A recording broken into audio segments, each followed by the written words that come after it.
Hey, Closet Busters, come on and gather around. It's time once again to kick down those closet doors of life. We're here to escape our BS, explore our fears, and elevate our self-expression. I'm your host, Rick Clemens, bold move expert and coming out coach, and I'm going to take you to the party, the pulpit, the wake, and back to the party of living your life uncloseted. So come on, grab hold of yourself and get ready to step out, step up, and step into living your truth as we explore more stories, tips, and tricks for living your life uncloseted. Now let's get to the show. Hey there, closet dwellers and bold move makers. You know where you're at. It's Life Uncloseted. I'm Rick Clemens, the bold move expert, and yes, the coming out coach. And we're going to really come out today in something completely different than we've done in a while. Well, actually, I don't think we've ever done anything quite like this, because we're going to connect some threads that you've never seen done, because there's absolutely many, many threads in life that connect all of us together. And my friend that's coming on the podcast, she has this really cool concept of a red thread. No, it's not the one you pull out of your clothes and everything comes apart. It's actually a red thread that connects everything together, whether it's a soulmate, and there's actually an Asian philosophy about this red thread soulmate stuff, or whether it's about you finding the thread that puts your life together, helps you be able to communicate better, or helps you even come out of those closets and make your bold moves. And I have to tell you, this gal has become a pretty crucial part of my life. She's helped me bring Life Uncloseted to being, helped me put my bold move stuff together, and I couldn't think of a better person on Valentine's Day to help us put some self-love in play, find some ways to connect our business, our love lives, our relationships, and find the red thread that truly helps us have the voice of love and to love our bold lives of living uncloseted. My friend, Tamsen Webster. So thanks for being here, Tamsen.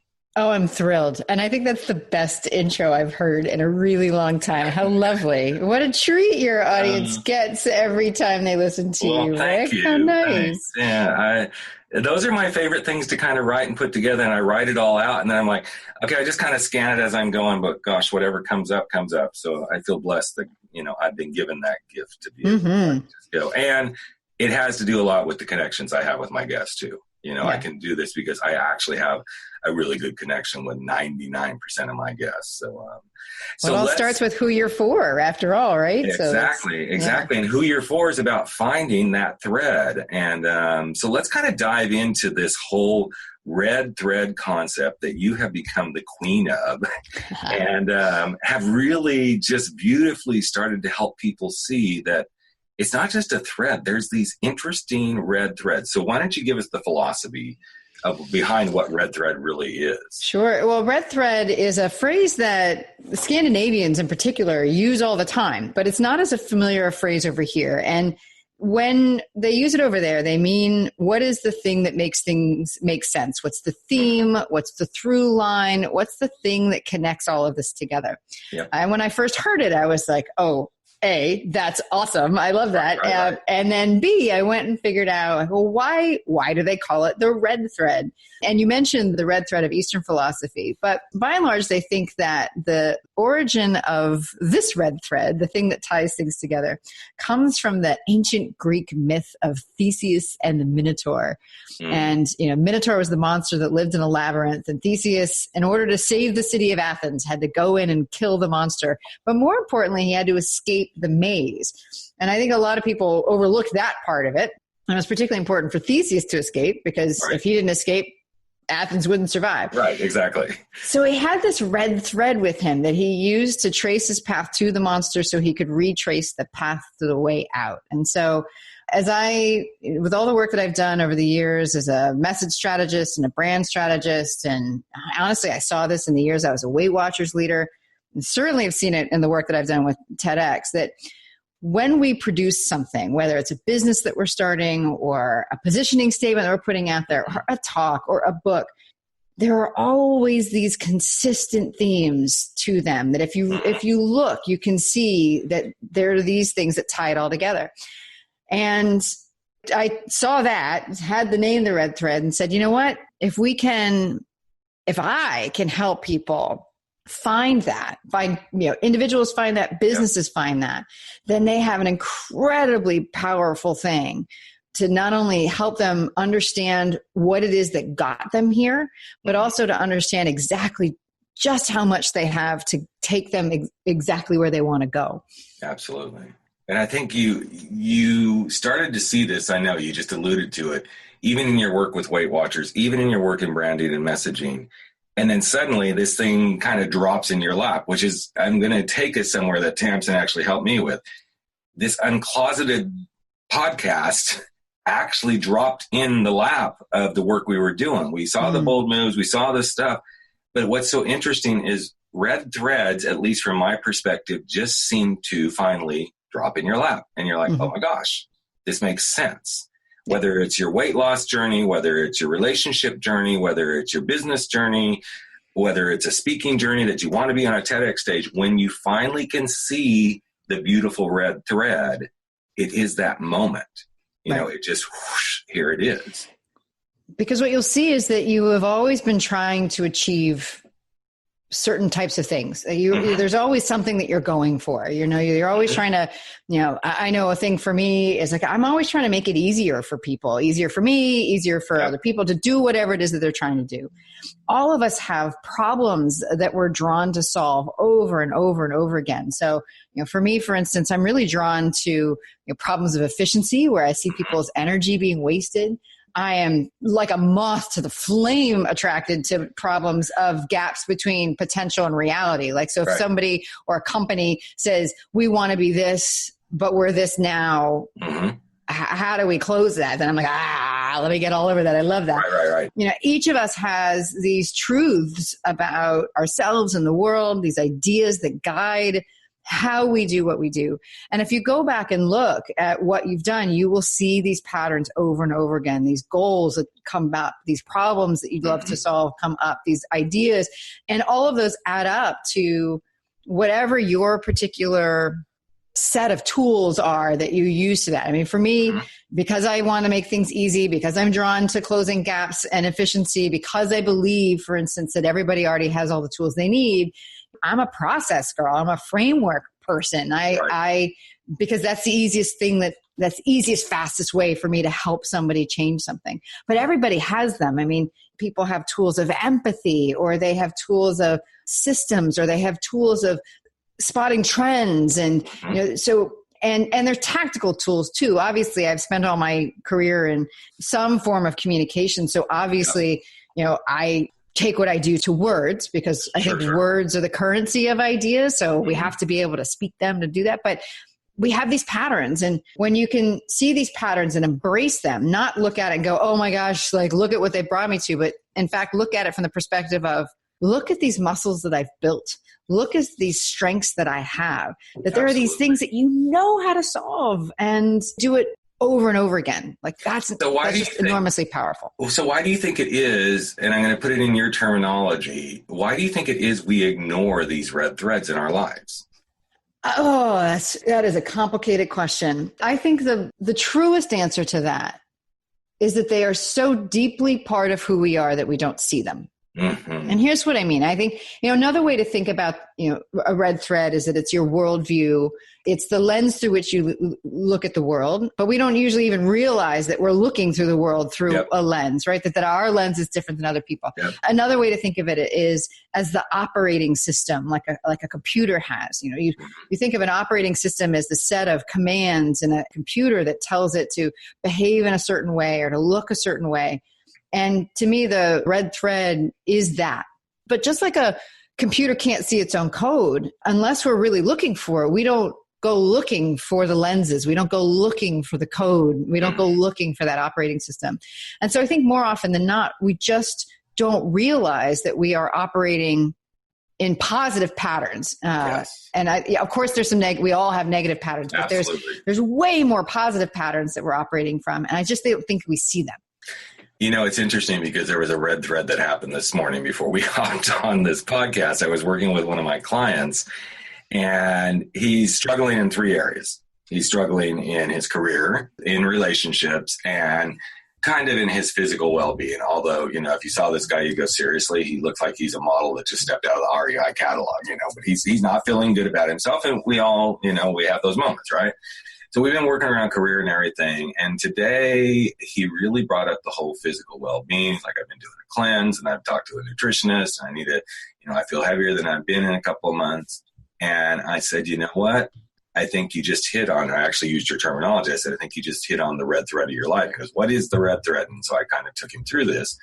And I said, what I've observed about you is when you don't feel physically good about yourself, then you don't feel good about your career. You don't feel good about what you're trying to accomplish in your relationships. And I said, that's the red thread. The thread is this one thing is when you feel completely good physically, then you can feel really good in your relationship. You can feel good in trying to, do career moves that you're doing. You can feel good in your creativity. And it was like this huge, pun intended here, red light bulb just went off over his head, because it's like he saw that is the thread that ties everything together for him. Mm-hmm. When he feels really physically good, everything else can start to happen. And it was a huge shift. Yeah, because there's going to be something that, that physical thing, but there's probably also some kind of value or belief that he has underneath that physicality piece of it that explains all of that other stuff. Mm-hmm. And so it is so powerful. I mean, are there people who, and yes, of course, there's plenty of times where we discount some of these strengths because they feel so easy to us. And I think we've all seen that where we're like, well, why would I value this? Like, it's just, I could do it in my sleep. I could do it hungover. I could do it whatever. And you're like, why is that important? And we don't realize that it's not that easy for everybody else. Like, exactly. It took me a long time to realize that not everybody spots those gaps of between, energy and power, for instance. And, and I realized that, once I realized that my lens was actually different, then I realized that was powerful, because it meant that people didn't see things the same way that I did. But it also means other people don't see the same things I do, which makes other people endlessly fascinating to me, because I always want to know what their worldview, what their red thread is, because it allows me to make, to keep that metaphor going, it allows me to make the fabric of my life richer, because it means I can see how to weave in other perspectives, other people, other people's capabilities and skill sets. It means that, I absolutely believe that the strength of my network and the strength of my support system comes because I've intentionally sought out people who don't think like I do, because they fill in the gaps in that fabric that no one person possibly could. Mm-hmm. So I'm sitting here laughing at a red thread you and I hit on when we were doing work together. That was kind of probably one of the most shocking red threads that I could pursue. And I haven't gone there yet, because I'm waiting to go, okay, do I want to go down this route? But one of the red threads was when we talked about, the similarity of coming out of the closet and being a Ku Klux Klan member. How there's a red thread between those two things. And I said that to a few of my friends. They're like, what the hell are you talking about? I'm like, think about it. Yeah. Think about the closet that the Ku Klux Klan people sit in and how people look at them from a worldview. But then you do the same thing and look at somebody who's LGBTQ. And there are people who don't get that either. This is those interesting moments, as you just said, that if I can see the red thread of somebody else's life, I better understand them. I can also better relate to them. And then there's more dialogue, there's more communication, there's more embracing, there's more empathy. All that stuff seems to fall in place. I mean, because you are so drawn to, you can see through doors, right? I think that's, if I were to describe like the problem piece of, the problem that you're drawn to is like you see through doors. Like if you see a block, like if you see somebody's put up a block around, like that there's something in front of them, there's a label or some kind of physical or mental or psychological block. Like what's amazing about you, Rick, is that you see through that. And not everybody sees that. I mean, there's plenty of people. We know that we all have friends. We all have our own ability where you see that block and that's it. Like that, you don't see beyond that. But that's a great example of, when we each, it's not just like superpowers and stuff like that. I really like to think about it from the perspective of what are the problems that you solve that nobody else solves in quite that way, and or that you're drawn to solve, because we have such strength in that. And I think sometimes, like I said before, I think we discount it because we don't always see how a strength in one area can apply to what we perceive to be a weakness in another. And I saw this over and over again when I was a Weight Watchers leader.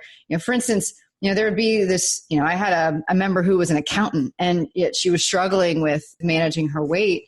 And so we had a conversation one day because, random piece about my background. I have an MBA, like I understand accounting, and I was like, well, what if you thought about this the way you think about the books? Like, could we think about it in the same way? And she was like, it just never occurred to her to take this incredible strength that she had about thinking about how, things balanced against each other, in an objective way, and apply this to how she was eating.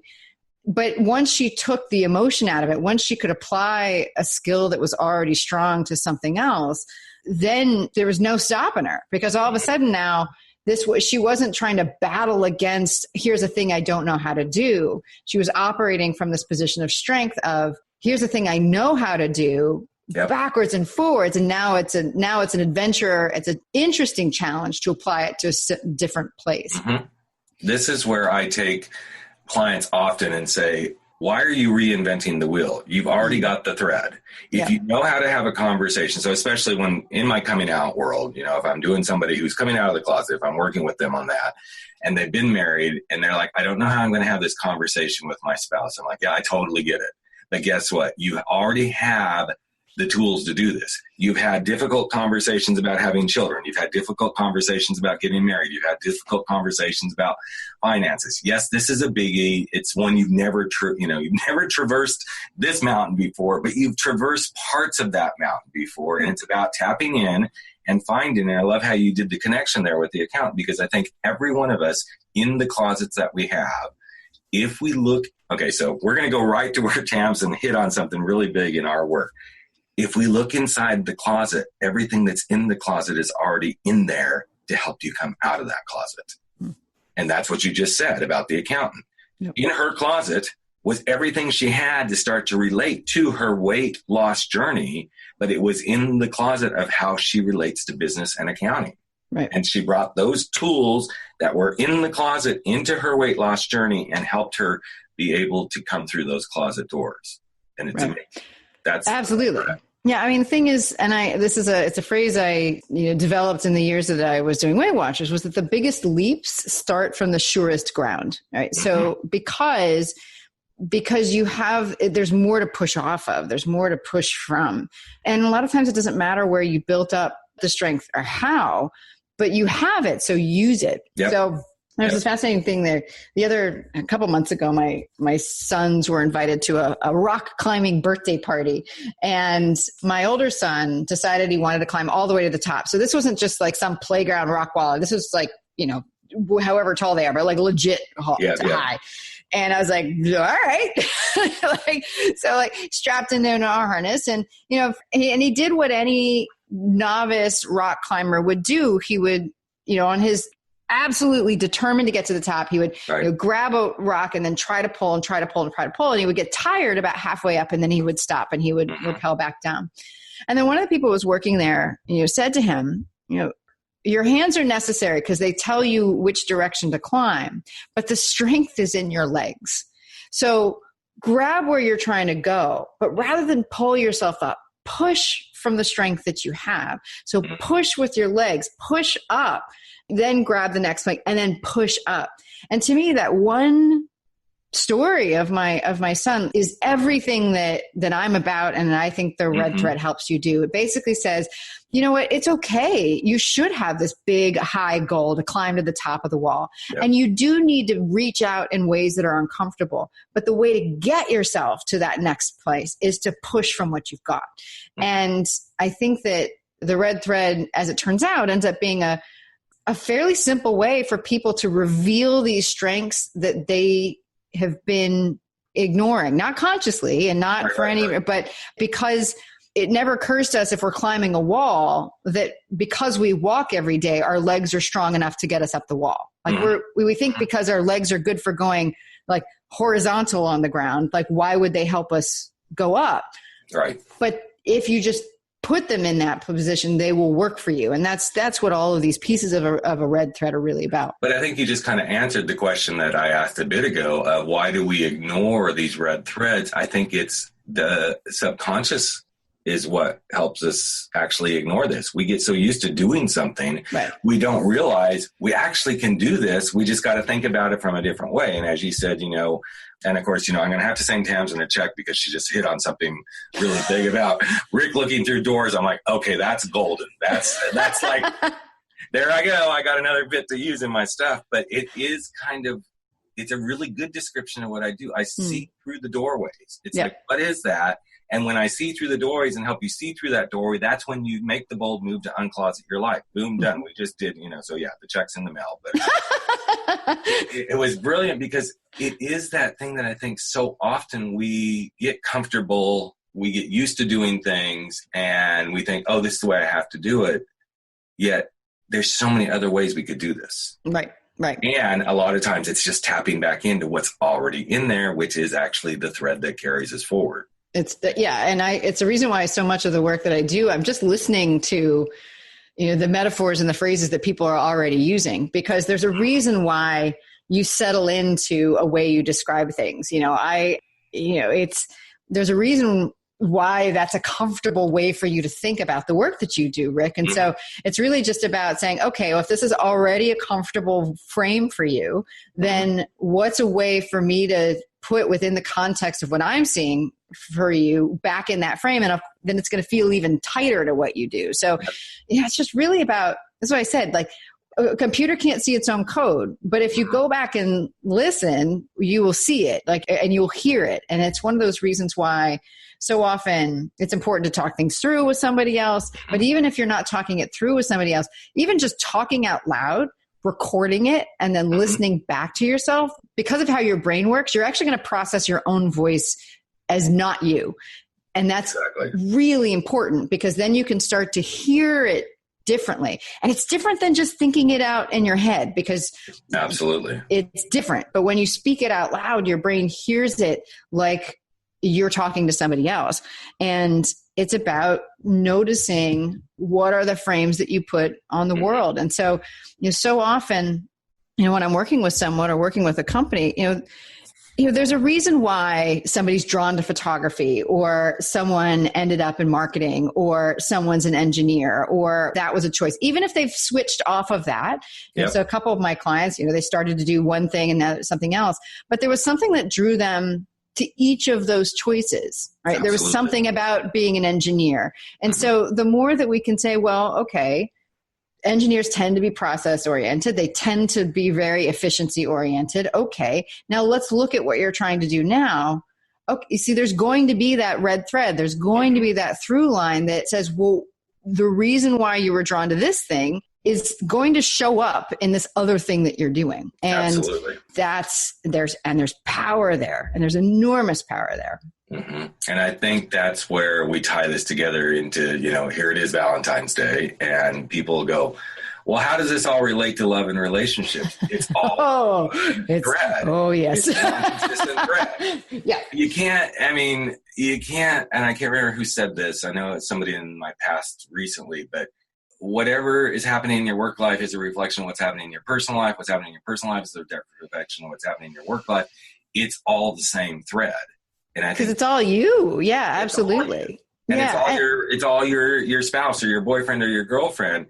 And back to what you said earlier about once we understand somebody else's red thread, their map of the world, the way they see it, then that's where the whole love relationship thing starts to tie together. It's kind of like the love languages. It's that absolutely love language is a perfect example of using a piece of the red thread. If you know somebody's love language, then you're much more capable of communicating with them than if you don't.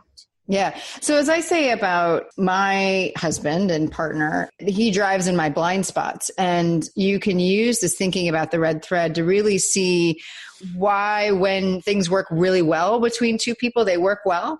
And when they don't, why they don't. And there's usually, when they work well, it's because there is consistency or compatibility in those pieces of the red thread, that you are trying to achieve certain goals together, that there are similar goals. And if there's a gap there, then there's probably going to be a gap in the relationship. When it works well, because there's consistency or compatibility in the kinds of problems that you solve.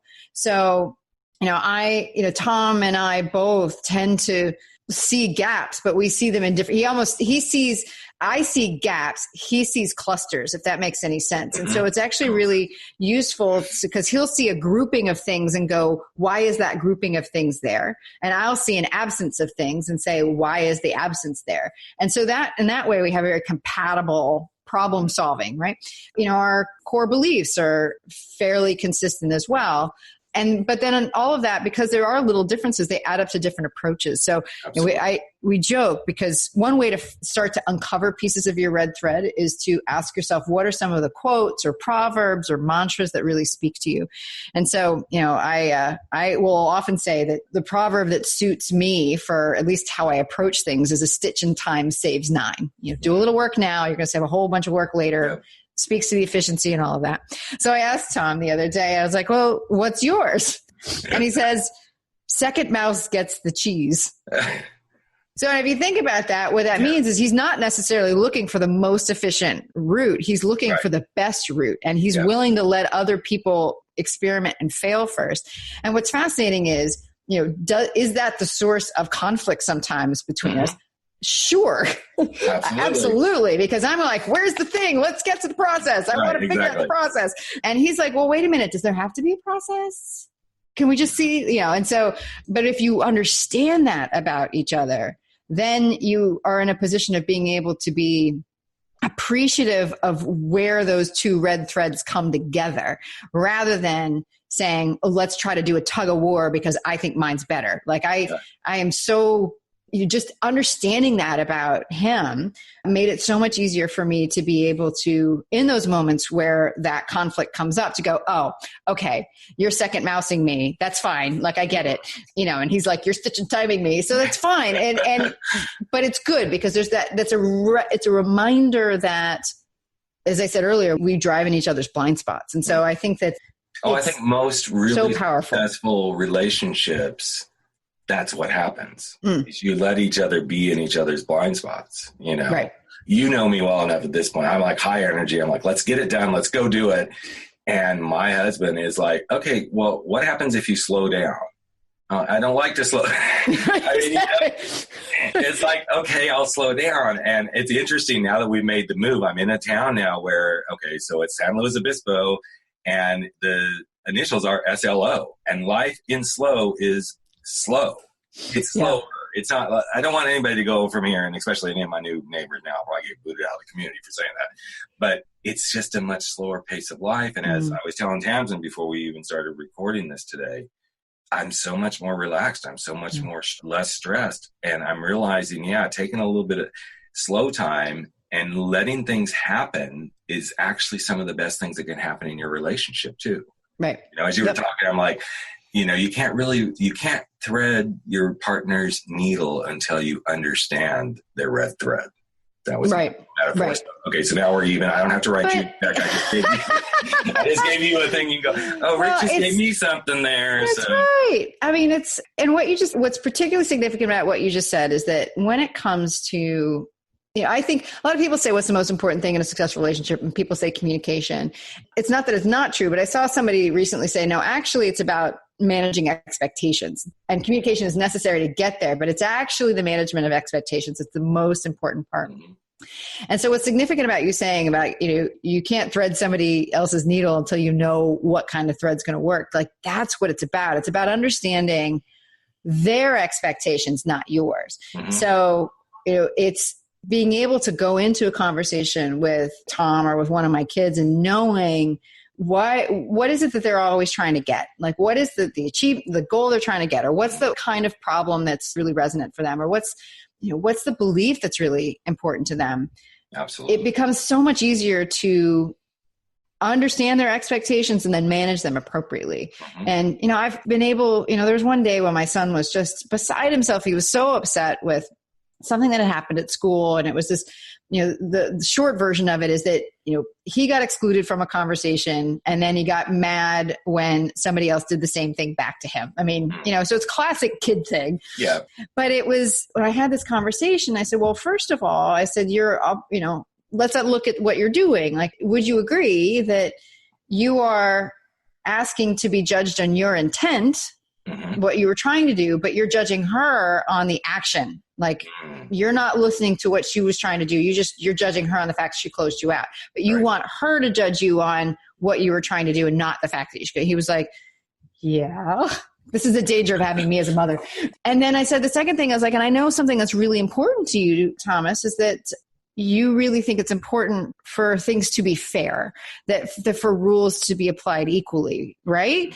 And he's like, yeah. And I said, so let's think about what you're asking her to do, that you're asking her to follow a different rule than you're asking. And like, do you understand now why she was so upset? And he was like, yeah, okay, I get it. And then he went and apologized to her the next day. And I'm like, oh, sweetheart. But that's the kind of thing that I'm saying. If we really understand, I think a lot of times we think that the people that we're with they are mysterious to us. But if we can look at it and realize that we all have these same basic components to our worldview. We have these same basic components to our operating system. We're trying to get things. We see problems that we're trying to solve. We have these basic values and beliefs, and we have these consistent approaches that we take to try to solve these problems. And they're not always the same thing, which is why I don't believe in one passion and one purpose. I think that we mix and match as we need to. But if we can start to look for those things in the people around us, then we have an opportunity not just to make the relationship stronger, but then we have an opportunity, particularly if it's somebody that we love, to help them see the strength in themselves with what they've got. And I think that's, what better thing on a Valentine's Day than talk about what you can give back to the people that support you most. And when you are able to see that red thread in the relationship, I know for me, and I'll use this example because we just went through this. We just, as we're moving into the house, lots of new stuff's coming in. And in my new office, we wanted a guest bed, but we didn't want it out where it would take up a whole bunch of space. So we bought a Murphy bed. So the Murphy bed came in this past week. And as most things that you have to assemble, it takes much longer than you think it's going to take, right? However, we did know this because we looked at the reviews online and everybody's like, it's going to take you like 7 hours. I'm like, it's not going to take me 7 hours. I'm a contractor's kid. I can do this, right? At 7 hours later. 5 hours. And I'm like, okay, it's 7 o'clock at night. We've been at this for 5 hours. And the one red thread I know about my husband is he's not like me when it comes to consuming food. I'm the guy that I can just keep going. And then when we're done, then we eat. But I know that he reaches his point where he's got to have fuel. And so I said, I think we need to stop. We need to just, this can happen tomorrow. It wasn't so much out of my need to eat, but I knew that if we kept pushing, we would get somewhere we didn't need to be. And that's understanding the red thread of your partner. It's like, understanding what makes them tick, and that's just a simple example of it. But this is where when you start to thread all of this together, then hopefully, yes, it will come up roses and unicorns, so to speak. But it's not always, because, no two red threads are alike, which means there are going to be times when you rub up against, there, like I said, there's times when second mouse gets the cheese, rubs up against, stitch in time saves 9. And absolutely. That momentary, that's going to come as a result because you're like, why don't you see it the way I see it? Darn it. Yeah, so. But, I think that one thing I know that Tom and I have learned about each other is that, for both of us, it's a very, a goal is to be heard. Yep. And for both of us, communication is a skill. And so, one of the things that is one of the, I think the most important things that we do and say to each other every day is your head empty? And what we mean by that is there something that is in your head that you want to say, but haven't yet said yet, haven't yet expressed? Because, a thing that we both learned in our previous relationships is that it's in those unexpressed things that things go bad. Yes. And so, that question, is your head empty? Like, we have a deal. It's like, you have to answer that question honestly. And you can answer it with no, but I'm not ready to talk about it, which the other person then has to accept, or, no, and here's what I need to express, or yes. And it's just, but that check to make sure that, it does both things for us. It means that need to be heard is always there. Yep. And it allows us to frame in a place of strength our ability to articulate what we're thinking. usually in a supportive way, because it's been asked in a supportive way. It's not like, what's wrong with you? But like, is your head empty? Like, what's going on? Yeah. But I think that absolutely for us, I know, is a thing that is an early pattern in our relationship, and one that we sustain daily now. And it's continued to be very important.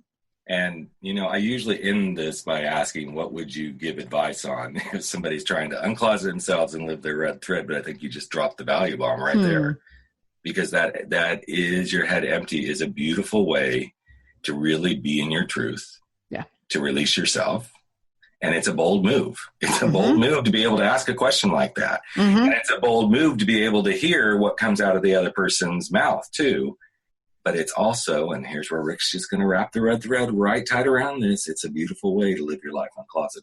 So thank you, girlfriend. My pleasure. I love these conversations we have. And yes, the check is in the mail for all the stuff you do. But I love what Tamsen does. If you are someone who is struggling with your messaging, you're a speaker trying to figure out what's next. I know you've got a TEDx course you're going to start working on. So I definitely want to promote that. So as soon as everything will be on the show page for this, so that you can see, and please connect with Tamsen. It is without a doubt, and she isn't paying me for this, it was one of the highlights of 2017 for me. Oh my goodness. Really, thank you. It helped tremendously. This podcast would not be where we are today without some of the input that you gave it. And I know you see it. You see it every day as I do this work. So thank you so much for being you and bringing yourself fully to the conversation, which I had no doubt that you would do. My pleasure. Always a pleasure, Rick. Thank you so much. And that's it. That's a wrap. Another episode of Life Uncloseted has come to an end. But don't worry, we'll be back in just a couple of days with another episode with new guests, new tips, new tricks, new wisdom about how you can go live your life uncloseted. And you know what? A lot of people out there may not even know we exist. So if you feel so compelled, share us. Tell people about it.